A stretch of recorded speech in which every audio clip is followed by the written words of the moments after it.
लेकिन फराज साहब ये बताइए मुझे, इस दफा संसद की अलग तस्वीर है। आपने पूरे चुनाव में बेरोजगारी को मुद्दा बनाया, मैंडेट लेकिन सरकार चलाने का नहीं मिला फराज किदवई। गरिमा जी, सबसे पहले तो मैं आपको बहुत बहुत हाथ जोड़ करके धन्यवाद कहूंगा कि जब इस देश में बहुत सारे लोग देश को हिंदू मुसलमानों में बांटने में लगे हुए हैं, तो आप कम से कम बेरोजगारी का मुद्दा उठा रही हैं, जिसके लिए आपको बहुत बहुत मुबारकबाद। गरिमा जी, आपने अपने उस ओपनिंग स्टेटमेंट में बोला, एक शब्द बोला था डेमोग्राफिक डिविडेंड। प्रधानमंत्री जी भी बोलते हैं कि इंडिया जो है वो यंगेस्ट कंट्री है। उन्होंने 15 अगस्त को लाल किले की प्राचीर से बोला था, and yes India is the youngest country. और हमारी जो एवरेज एज है वो करीब 28-29 साल है। और जो हमारा ये डेमोग्राफिक डिविडेंड है, बट गरिमा जी, मैं आपने क्योंकि इतने सारे आंकड़े दिए तो 2-3 आंकड़े मैं भी आपको देता हूं कि कैसे ये डेमोग्राफिक डिविडेंड जो है वो डेमोग्राफिक लायबिलिटी बनता जा रहा है। गरिमा जी, इंडियन एक्सप्रेस में 22 हो जा शुरू। केसरिया से मन जोगी हुआ रे, दिल झूमे देखो पतवारा हुआ रे, दिल झूमे देखो पतवारा हुआ रे।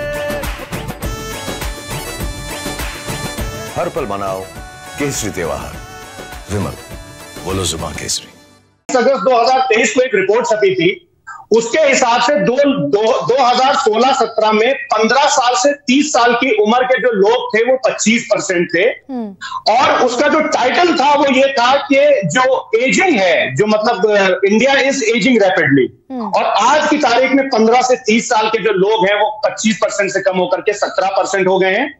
और यही एज ग्रुप का जो जॉब था, जो नौकरियों में थे, वो 31% से गिर गया।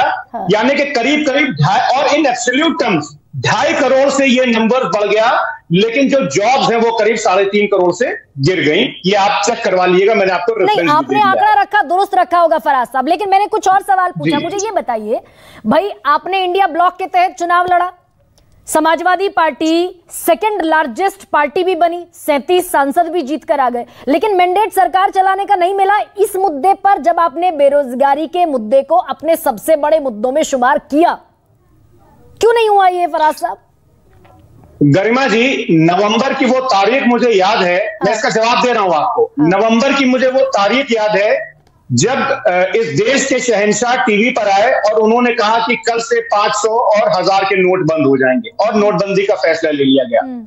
गरिमा जी, नोटबंदी में जो छोटी इकाइयां हैं वो कितनी तबाह हुई, यहाँ पे इतने सारे इकोनॉमिस्ट बैठे हैं, सब बता देंगे। लेकिन उसका सबसे ज्यादा इंपैक्ट जो हुआ वो कहां हुआ गरिमा जी? वो उत्तर प्रदेश में हुआ।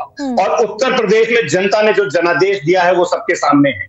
गरिमा जी, जो प्रधानमंत्री जी को एक शौक है ना टीवी पे आकर के 4 घंटे में कुछ ना कुछ एक सनसनी फैला देते हैं। फराज साहब, मैं आपको छोटा सा इंटरवेंशन देती हूँ, क्योंकि जब हम पॉलिटिकल डिस्कोर्स में शामिल होते हैं भूल जाते हैं। 16 में नोटबंदी हुई, 19 का मैंडेट मिला, आपको 5 सांसद जीत कर आए। गरिमा जी, इंपैक्ट धीरे धीरे हुआ, देखिए लोगों को समझ में धीरे धीरे आया। मैं भी फील्ड में था, मैं भी ये सब देख रहा था। लेकिन गरिमा जी, आज देश में जो अनएम्प्लॉयमेंट और जो गरीबी के हालात में, मुझे लगता है मुनव्वर राणा साहब का एक शेर सुन लीजिएगा, सब कुछ उसमें आ जाएगा कि ये दरवेशों की बस्ती है, यहां ऐसा नहीं होगा। लिबास जिंदगी फट जाएगी, मैला नहीं होगा। शेयर बाजार में कीमत उछलती और गिरती रहती है, मगर ये खून मुफलिसी है, ये कभी कम नहीं होगा। गरिमा जी, इतने सारे इकोनॉमिस्ट बैठे हुए हैं, मैं चैलेंज के साथ बोलता हूं, हमारी 4 ऐसी इंडस्ट्री हैं जो लेबर इंटेंसिव इंडस्ट्री है। एक है टेक्सटाइल, एक है लेदर, एक है जेम्स एंड ज्वेलरी और एक है मरीन प्रोडक्ट्स की।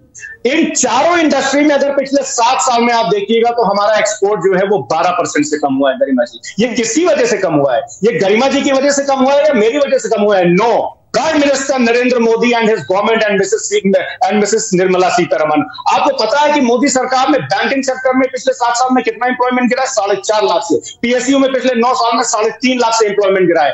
टेक्सटाइल कमेटी की रिपोर्ट ये कहती है कि because of declining exports and flat wages और जो इंक्रीज इंपोर्ट्स है, उससे करीब 2.5 लाख की जॉब खाली टेक्सटाइल इंडस्ट्री में गरिमा जी गई है।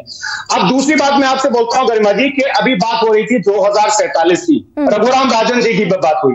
गरिमा जी, हम बात करते हैं कि 2047 में हम 3rd largest, 2nd largest, first largest हो जाएंगे, सिंगल लार्जेस्ट हो जाएंगे। ये सुनने में तो बहुत अच्छा लगता है। मैं गरिमा जी आपसे पूछना चाहता हूं कि आज देश के कितने % बच्चे जो है वो मैल न्यूट्रिशन का शिकार हैं।